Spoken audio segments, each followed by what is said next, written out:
വിഷയത്തിൽ ഞാൻ പൂർണ്ണമായും ശശി തരൂരിനൊപ്പമാണ്. കാരണം രാജ്യത്തിന് വേണ്ടി നിൽക്കുക എന്നതാണ് ഒരു പൗരന്റെ പ്രാഥമികമായ ഉത്തരവാദിത്തം എന്നാണ് ഞാൻ മനസ്സിലാക്കുന്നത്. എൻ്റെ ഒരു പൊളിറ്റിക്കൽ അണ്ടർസ്റ്റാൻഡിങ്ങും അതുതന്നെയാണ്. കാരണം പാർട്ടിയുടെ താല്പര്യത്തിന് വഴങ്ങി, പാർട്ടിയുടെ താല്പര്യം എന്ന് പറയുന്നത് ചിലപ്പോൾ പാകിസ്ഥാനൊപ്പമാണെങ്കിൽ അതിനൊപ്പം നിൽക്കാൻ തനിക്ക് താല്പര്യമില്ല എന്നുള്ളത് തന്നെയാണ്. അതുമാത്രമല്ല, ഒരു വോട്ട് ബാങ്കിന് വേണ്ടി, ഒരു വോട്ട് ബാങ്ക് പ്രീണനത്തിന് വേണ്ടി അങ്ങനെ സ്വന്തം രാജ്യത്തിന് വേണ്ടി നിൽക്കേണ്ട ഒരു സമയത്ത് നിൽക്കാതെ മാറി നിൽക്കുന്നത്, മൗനം പാലിക്കുന്നത് അതൊന്നും ശരിയല്ല എന്നതാണ് ശശി തരൂർ ഈ ഒരു നിലപാടെടുക്കാൻ, അല്ലെങ്കിൽ ഈ രീതിയിൽ ഓപ്പറേഷൻ സിന്ദൂർ തുടങ്ങിയ സമയം മുതൽ, അല്ലെങ്കിൽ അതിനു മുൻപ് പഹൽഗാം ആക്രമണത്തിന് ശേഷം ഏറ്റവും നന്നായി ഭീകരതയ്ക്കെതിരെ, ഭീകരവാദികൾക്കെതിരെ സംസാരിച്ചിട്ടുള്ള ഏക കോൺഗ്രസ് നേതാവ് എന്ന് പറയുന്നത് ശശി തരൂരാണ്. അത് ആർക്കും തള്ളിക്കളയാൻ കഴിയുന്ന ഒന്നല്ല. മാത്രമല്ല, ശശി തരൂരിന്റെ വാക്കുകൾക്ക് ലോകത്തിന് മുന്നിൽ കിട്ടിയ വിസിബിലിറ്റി എത്രത്തോളമാണ് ഈ കഴിഞ്ഞ ദിവസങ്ങളിൽ ഏപ്രിൽ 22 ശേഷമുള്ള ശശി തരൂരിന്റെ സ്റ്റേറ്റ്മെന്റ്സിന്, അദ്ദേഹത്തിന്റെ സൗണ്ട് ബൈറ്റ്സിന് കിട്ടിയിരിക്കുന്ന റീച്ച് എത്രയാണെന്ന് നോക്കിക്കഴിഞ്ഞാൽ മനസ്സിലാകും ശശി തരൂർ എത്രത്തോളം ഈ ഡെലിഗേഷനിൽ ഇമ്പോർട്ടന്റ് ആണ് എന്നുള്ളത്. ശശി തരൂർ ഈ എംപിമാരുടെ പ്രതിനിധി സംഘത്തിൽ കോൺഗ്രസ് നിർദ്ദേശിച്ച പട്ടികയിൽ പോലും ഇല്ലാതെ വരുന്നത് ശശി തരൂരിനോടുള്ള കോൺഗ്രസിന്റെ അവഗണന തന്നെയാണ് സൂചിപ്പിക്കുന്നത്. കോൺഗ്രസ് എന്തുകൊണ്ട് ഇത്രയും കഴിവുള്ള ഒരു മനുഷ്യനെ ഇങ്ങനെ അവഗണിച്ച് മാറ്റി നിർത്തുന്നു? നേരത്തെ ഉണ്ണിസാർ സൂചിപ്പിച്ചല്ലോ, AICC അധ്യക്ഷ സ്ഥാനത്തേക്ക് മത്സരിക്കാൻ മല്ലികാർജുൻ ഖാർഗെയ്ക്കൊപ്പം തന്നെ തലപ്പൊക്കമുള്ള ഒരു നേതാവ് തന്നെയാണ് ശശി തരൂർ. ശശി തരൂർ 2009 ആദ്യമായി മത്സരിക്കുന്നത്. അതിനു മുൻപ് KSU മുതൽ പ്രവർത്തിച്ച പാരമ്പര്യമില്ല എന്നൊക്കെ പറയുമ്പോൾ ശശി തരൂരിനെ ക്ഷണിച്ചു കൊണ്ടുവന്നതാണല്ലോ കോൺഗ്രസിലേക്ക്. ക്ഷണിച്ചു കൊണ്ടുവന്നു, സ്ഥാനാർത്ഥിയാക്കി, മത്സരിപ്പിച്ചു. മത്സരിച്ച 4 തെരഞ്ഞെടുപ്പിലും വിജയിച്ചു.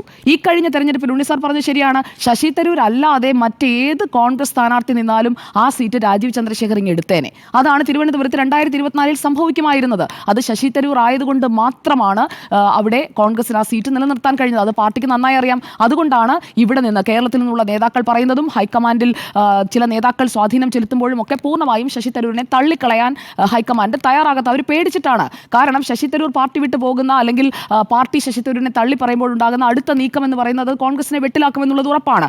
ഇവിടെ രാഷ്ട്രമാണ് പ്രധാനമെന്ന് ഒരാൾ പറയുമ്പോൾ അത് പാർട്ടിയോട് ചോദിച്ചിട്ട് വേണ്ടേ പറയാൻ എന്ന ആ ഒരു നറേറ്റീവ് എനിക്ക് മനസ്സിലാകുന്നില്ല. എനിക്ക് എൻ്റെ രാജ്യമാണ് പ്രധാനമെന്ന് പറയുന്നതിന് എനിക്ക് ആരോടും ആലോചിക്കേണ്ട കാര്യമില്ല. അത് എൻ്റെ മനസ്സിൽ നിന്ന്, എൻ്റെ ബോധ്യത്തിൽ നിന്ന് വരേണ്ട കാര്യമാണ്. സ്വന്തം രാജ്യത്തെ ഓൺ ചെയ്യാൻ കഴിയാത്ത ഒരാൾ പാർട്ടി പറഞ്ഞാലേ ഞാൻ എൻ്റെ രാജ്യത്തെ ഓൺ ചെയ്യുകയുള്ളൂ, രാജ്യ താല്പര്യത്തിന് വേണ്ടി സംസാരിക്കുകയുള്ളൂ എന്ന് പറഞ്ഞു കഴിഞ്ഞാൽ അയാൾ സ്വന്തം രാജ്യത്തെക്കുറിച്ച് അഭിമാനിക്കുന്നില്ല എന്നത് തന്നെയാണ് അതിൻ്റെ അർത്ഥം. അവിടെ BJPയും കേന്ദ്ര സർക്കാരും ഒന്നുമില്ല. നമ്മൾ ജീവിക്കുന്ന മണ്ണ് അത് നമ്മുടെ രാജ്യമാണ്. ഐ ആം ആൻ ഇന്ത്യൻ എന്ന് അഭിമാനത്തോടെ പറയാൻ കഴിയണം. പ്രതിജ്ഞ എടുക്കുന്നുണ്ടല്ലോ സ്കൂൾ തലം മുതൽ, ഞാൻ ഒരു ഭാരതീയനാണ് എന്നതിൽ അഭിമാനിക്കുന്നുവെന്ന്. ആ അഭിമാനം ഇപ്പോൾ ആവർത്തിക്കുന്ന ശശി തരൂർ പാർട്ടിയോട് ചോദിച്ചിട്ട് അഭിമാനിച്ചാൽ മതി എന്ന് പറയുന്നതിൽ ഒരു ന്യായവുമില്ല എന്നതാണ് ഈ വിഷയത്തിലെ എൻ്റെ അഭിപ്രായം. സർക്കാരിൻ്റെ ക്ഷണം അഭിമാനത്തോടെ സ്വീകരിച്ചു എന്ന് പറഞ്ഞുകൊണ്ടാണ് എക്സ്പോസ്റ്റ് അടക്കം ശശി തരൂർ ഇട്ടത്. അതിനുശേഷം മാധ്യമങ്ങൾ ചോദിച്ച ചോദ്യങ്ങൾക്കെല്ലാം അദ്ദേഹം വിശദീകരണം നൽകുകയും ചെയ്തു. ഞാൻ ഇതിൽ മനസ്സിലാക്കുന്നത്, ഫോറിൻ അഫയേഴ്സിൽ ഇത്രയും എക്സലന്റ് ആയി കമ്മ്യൂണിക്കേഷൻ സ്കിൽസ് ഉള്ള ഒരാൾ ശശി തരൂരല്ലാതെ മറ്റൊരാൾ കോൺഗ്രസ് പാർട്ടിയിൽ എടുത്തു കാട്ടാൻ ഇല്ല എന്നത് തന്നെയാണ്. കാരണം ഇതൊരു ഡിപ്ലോമാറ്റിക് ചോയ്സ് ആയിട്ടാണ് കേന്ദ്ര സർക്കാർ നടത്തിയിരിക്കുന്നത്. കോൺഗ്രസ് കൊടുത്ത പട്ടികയൊന്നും എടുത്തു നോക്കൂ. ആ പട്ടികയിൽ ആ 4 പേരുടെ പട്ടിക എടുത്ത് നോക്കിക്കഴിഞ്ഞാൽ MEAയുമായി ബന്ധപ്പെട്ട, അല്ലെങ്കിൽ നമ്മുടെ വിദേശ നയം സംബന്ധിച്ച് കൃത്യമായി പുറത്തുള്ള ലോകത്തെ മറ്റ് വിവിധ വേദികളിൽ, അമേരിക്ക ആവട്ടെ UK ആകട്ടെ, ലോകവേദികളിൽ പോയി ഇന്ത്യയുടെ നയം, ഇന്ത്യയുടെ വിദേശ നയം ഇതൊക്കെ കൃത്യമായി പറയാൻ കഴിയുന്ന ഒരേ ഒരാൾ ആനന്ദ് ശർമ്മ മാത്രമാണ്. ആ 4 പേരുടെ പട്ടികയിൽ ആനന്ദ് ശർമ്മ മാത്രമാണ് ആ രീതിയിൽ നല്ല വൊക്കാബുലറിയോടുകൂടി കാര്യങ്ങൾ കൃത്യമായി പ്രസന്റ് ചെയ്യാൻ കഴിയുന്ന ഒരാൾ. ആനന്ദ് ശർമ്മയെ കൂടി അതിൽ ഉൾപ്പെടുത്തണമായിരുന്നു. ഒരു പക്ഷേ അദ്ദേഹം ഉൾപ്പെടുമെന്ന് തന്നെയാണ് ഞാൻ കരുതുന്നത്.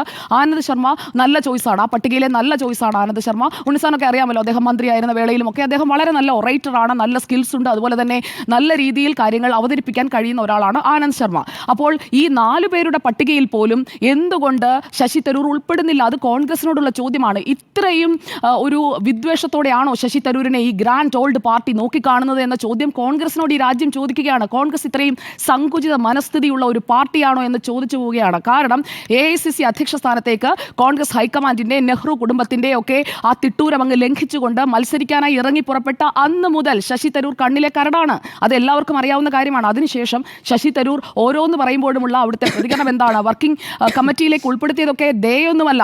AICC അധ്യക്ഷ സ്ഥാനത്തേക്ക് മത്സരിച്ചാൽ ആ മത്സരിച്ചയാളെ ഡിഫാക്ടോ അതിലേക്ക് കൊണ്ടുവന്നേ പറ്റൂ, അല്ല എന്നുണ്ടെങ്കിൽ ചോദ്യങ്ങൾ നേരിടേണ്ടി വരും. അതുകൊണ്ട് മാത്രമാണ് ഉൾപ്പെടുത്തിയത്, അല്ലാതെ ശശി തരൂരിനോടുള്ള സ്നേഹം കൊണ്ടൊന്നുമല്ല എന്നുള്ളത് വ്യക്തമാകുന്നതാണ്. കോൺഗ്രസ് ഇപ്പോൾ കുറെ കാലമായി സ്വന്തം കുഴി തോണ്ടിക്കൊണ്ടിരിക്കുന്ന പ്രവർത്തനങ്ങൾ ഈ ഓരോ കാര്യങ്ങളിൽ നടത്തുന്നുണ്ട്. നേരത്തെ ദില്ലിയിൽ നടത്തിയ ഒരു വാർത്താ സമ്മേളനത്തിൽ സുർജേവാലയൊക്കെ ഇരിക്കുമ്പോഴാണ് എന്ന് തോന്നുന്നു, ഇരിക്കുമ്പോൾ ചോദ്യം വരുമ്പോഴേക്കും ചില ചോദ്യങ്ങൾക്ക് ഉത്തരം പറയാൻ കഴിയാതെ മൈക്ക് അങ്ങോട്ടും ഇങ്ങോട്ടും മാറ്റിക്കളിക്കുകയാണ്. അപ്പോൾ പറഞ്ഞു കഴിഞ്ഞാൽ, ചില കാര്യങ്ങളിൽ ഓപ്പണായി പറഞ്ഞു കഴിഞ്ഞിട്ടുണ്ടെങ്കിൽ സ്വന്തം വോട്ട് പോകുമോ എന്നുള്ള ഭീതിയുള്ള ഒരു പാർട്ടിയായി കോൺഗ്രസ് ഇവിടെ മാറുകയാണ്. പാകിസ്ഥാനെ എതിരായി, അല്ലെങ്കിൽ പാകിസ്ഥാൻ മണ്ണിലെ ഭീകരതയ്ക്കെതിരായി എത്ര സ്റ്റേറ്റ്മെന്റ്സ് ഈ പറയുന്ന രാഹുൽ ഗാന്ധിയുടെയൊക്കെ ഭാഗത്ത് നിന്ന് തുടർച്ചയായി ഈ ഓപ്പറേഷനിടയിൽ വന്നിട്ടുണ്ട്. ആ സർവകക്ഷി യോഗത്തിന് ശേഷമൊക്കെയുള്ള ബോഡി ലാംഗ്വേജ് ഒന്ന് കാണണമായിരുന്നു. എത്രത്തോളം ബുദ്ധിമുട്ടിയാണ്, ഞങ്ങൾ ഒപ്പമാണ് എന്നൊന്ന് പറയാൻ കഷ്ടിച്ച് പറഞ്ഞൊപ്പിച്ചിട്ട് പോവുകയാണ്. ഞാൻ എൻ്റെ രാജ്യത്തിനൊപ്പമാണ് എന്ന അഭിമാനത്തോടെ ശശി തരൂർ പറയുന്നത് പോലെ പറയാൻ ഈ രാഹുൽ ഗാന്ധി തയ്യാറായിരുന്നെങ്കിൽ ഈ സംഘത്തെ നയിക്കുന്നതിനായി രാഹുൽ ഗാന്ധിയുടെ പേര് ഈ 4 പേരുടെ പട്ടികയിൽ 1-ാം നമ്പറായി വെക്കാമായിരുന്നല്ലോ. അടൽ ബിഹാരി വാജ്പേയി പോയതെങ്ങനെയാണ്? അദ്ദേഹവും പ്രതിപക്ഷ നേതാവായിരുന്നില്ലേ എന്ന്? പ്രതിപക്ഷ നേതാവായിരുന്ന അടൽ ബിഹാരി വാജ്പേയി നരസിംഹറാവുവിന്റെ ക്ഷണം സ്വീകരിച്ച് അന്ന് പോയിട്ടുണ്ടെങ്കിൽ ഇന്നത്തെ രാഹുൽ ഗാന്ധിക്കും പോകാം. അത് പൂർണ്ണ സന്തോഷത്തോടുകൂടി കോൺഗ്രസ് അയക്കണമായിരുന്നു. രാഹുൽ ഗാന്ധിയുടെ പേര് 1-ാമതായി വെക്കാമായിരുന്നു. അത് വെച്ചിട്ടില്ല. അതിന്റെ അർത്ഥം എന്താണ്? രാഹുൽ ഗാന്ധിക്ക് സ്വന്തം രാജ്യത്തെ ഓൺ ചെയ്ത് ശശി തരൂർ പറയുന്നത് പോലെ സ്ട്രോങ് ആയി സംസാരിക്കാൻ പറ്റില്ല.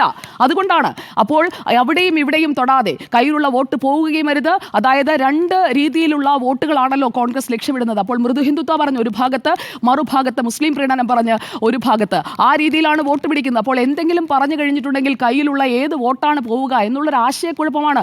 നമ്മൾ ഒരു തെരഞ്ഞെടുപ്പിലൊന്നുമല്ല നിൽക്കുന്നത്. നമ്മുടെ രാജ്യം ഒരു വലിയ വെല്ലുവിളിയെ നേരിട്ട് വിജയിച്ചു നിൽക്കുന്ന സമയത്ത് നമ്മൾ എന്താണ് ചെയ്തത് എന്ന് ലോകത്തോട് പറയാനായി ഒരു ടീമിനെ ഉണ്ടാക്കുമ്പോൾ ആ ടീമിലേക്ക് കൊടുത്ത പേരിൽ പ്രതിപക്ഷ നേതാവ് രാഹുൽ ഗാന്ധിയുടെ പേരില്ല. അത് തന്നെ കോൺഗ്രസിന്റെ ഏറ്റവും വലിയ പാളിച്ചയാണെന്ന് ഞാൻ പറയും. ഒരു പാർട്ടിയുടെ വക്താവായി ഇരിക്കുന്നതിനേക്കാൾ രാജ്യത്തിന്റെ വക്താവാകാനാണ് ഞാൻ ആഗ്രഹിക്കുന്നത് എന്ന് തരൂർ പറഞ്ഞിട്ടുണ്ടെങ്കിൽ അതിനോടൊപ്പമേ രാജ്യം നിൽക്കുകയുള്ളൂ, രാജ്യത്തെ ജനങ്ങൾ നിൽക്കുകയുള്ളൂ. അതാണ് ആദ്യം നമ്മൾ മനസ്സിലാക്കേണ്ടത്. പിന്നെ അന്ന് ഈ അടൽ ബിഹാരി വാജ്പേയിയുടെ പേര് നിർദ്ദേശിക്കുമ്പോൾ അന്നത്തെ BJPയുടെ സ്റ്റാൻഡ് എന്തായിരുന്നു എന്നതുകൂടി ഞാൻ എടുത്തു നോക്കി. ഒരു നേതാവ് പോലും എതിർത്ത് പറഞ്ഞിട്ടില്ല. ഈ ശശി തരൂരിനെ ഇപ്പോൾ വിമർശിക്കുന്നത് പോലെയുള്ള ഒരു വിമർശനവും അന്ന് ഉണ്ടായിട്ടുമില്ല. അന്നും ഈ ഭരണപക്ഷവും പ്രതിപക്ഷവും തമ്മിലൊക്കെ പല വിഷയങ്ങളിലും ഏറ്റുമുട്ടുന്ന കാലയളവ് തന്നെയാണ് 1990-കൾ എന്ന് പറയുന്നത്. പക്ഷേ ഒരു തരത്തിലുള്ള ഒരു വിമർശനവും ഉണ്ടായില്ല. ഒന്നിച്ചു പോകണമെന്നുള്ള ഒരു സമീപനമാണ് എടുത്തത്. 94-ൽ മാത്രമല്ല, 71 എടുത്തു നോക്കൂ. 71-ലെ യുദ്ധകാലത്ത് എന്താണ് ഉണ്ടായത്? ഭരണപക്ഷവും പ്രതിപക്ഷവും ഒക്കെ കൺട്രി ഫസ്റ്റ് എന്ന് പറഞ്ഞാണ് നിന്നത്. അങ്ങനെയുള്ള പാരമ്പര്യമുള്ള ഒരു രാജ്യത്താണ് വന്നു നിന്ന് എൻ്റെ രാജ്യത്തിന് വേണ്ടി സംസാരിക്കുന്നത് എനിക്ക് അഭിമാനമാണെന്ന് പറയുന്ന തരൂരിനെ തള്ളി പറയുന്നത്.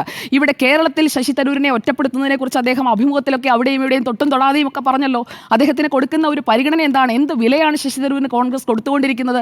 അതൊക്കെ അദ്ദേഹത്തിന് മനസ്സിലുണ്ട്. അപ്പോൾ അദ്ദേഹത്തിന്റെ മെറിറ്റിനെ, അതിനെ അംഗീകരിച്ചുകൊണ്ട് അദ്ദേഹത്തെ ഒരു പ്രധാനപ്പെട്ട ഡെലിഗേഷനിൽ 1-ാമനായി ഉൾപ്പെടുത്തുമ്പോൾ ആദ്യത്തെ പേര് തന്നെ ശശി തരൂരിൻ്റെയാണ്. അത്രയും വിലയുള്ള, അത്രയും വാല്യൂ ഉള്ള ഒരു മനുഷ്യന്റെ മഹത്വം എന്ന് പറയുന്നത് അത് തിരിച്ചറിയുമ്പോഴാണ് അയാൾക്ക് അതിനനുസരിച്ച് പ്രതികരിക്കാൻ തോന്നുന്നത്. ശശി തരൂരിന്റെ മഹത്വം മനസ്സിലാക്കാതെ, ശശി തരൂരിന്റെ കഴിവ് മനസ്സിലാക്കാതെ, ശശി തരൂരിന്റെ കാരിസ്മ മനസ്സിലാക്കാതെ, ലോകത്തിന് മുന്നിൽ ശശി തരൂർ എത്ര വലിയ ഒരു ബിംബമായിട്ടാണ് നിൽക്കുന്നത്, ശശി തരൂരിനെ കേൾക്കാൻ എത്രയോ മനുഷ്യരുണ്ട് പുറം ലോകങ്ങളിൽ, പുറം വേദികളിൽ എന്നത് മനസ്സിലാക്കാതെ ശശി തരൂരിനെ മിസ്ട്രീറ്റ് ചെയ്തുകൊണ്ടിരിക്കുകയായിരുന്നു കോൺഗ്രസ് എന്നുള്ളതാണ് ഈ വിഷയത്തിലെ എൻ്റെ അഭിപ്രായം. എന്തായാലും രാഷ്ട്രീയ വനവാസത്തിലേക്കൊന്നും ശശി തരൂരിന് പോകേണ്ടി വരില്ല. ഉണ്ണിസാർ പറഞ്ഞതുപോലെ തിരുവനന്തപുരത്ത് ഇനി മത്സരിച്ചാൽ ജയിക്കില്ല എന്നൊന്നും ഞാൻ കരുതുന്നില്ല. ശശി തരൂരിന് രാഷ്ട്രീയത്തിൽ എന്ന് മാത്രമല്ല ഡിപ്ലോമാറ്റിക് റിലേഷൻസിലായാലും നയതന്ത്ര മേഖലയിലായാലും ഒക്കെ ഇനിയും ഒരുപാട് കാലം ശോഭിക്കാൻ കഴിയുന്ന തരത്തിലുള്ള കഴിവുള്ള, പ്രാപ്തിയുള്ള ഒരു നേതാവ് തന്നെയാണ് ശശി തരൂർ. ഹമാസിനെതിരെ നടത്തിയ പരാമർശം മുതൽ തുടങ്ങിയതാണ് ശശി തരൂരിനെതിരായ വേട്ടയാടൽ.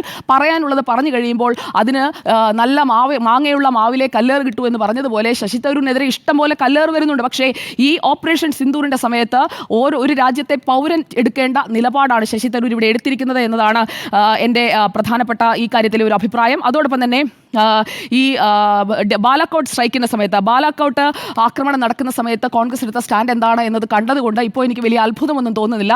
സ്വന്തം രാജ്യം തോറ്റാലും കുഴപ്പമില്ല, രാജ്യത്തെ സർക്കാരിനെതിരെ എന്തെങ്കിലും പറയാൻ കിട്ടിയാൽ മതി എന്ന ഒരു ടേക്കായി പോയി രാഹുൽ ഗാന്ധിയുടെയും കൂട്ടരുടേതും എന്നത് വളരെ നിരാശപ്പെടുത്തുന്നതാണ് എന്നതാണ് ഈ വിഷയത്തിൽ എൻ്റെ ആദ്യ അഭിപ്രായം. ഇനി ചർച്ച പുരോഗമിക്കുമ്പോൾ ബാക്കി പറയാം.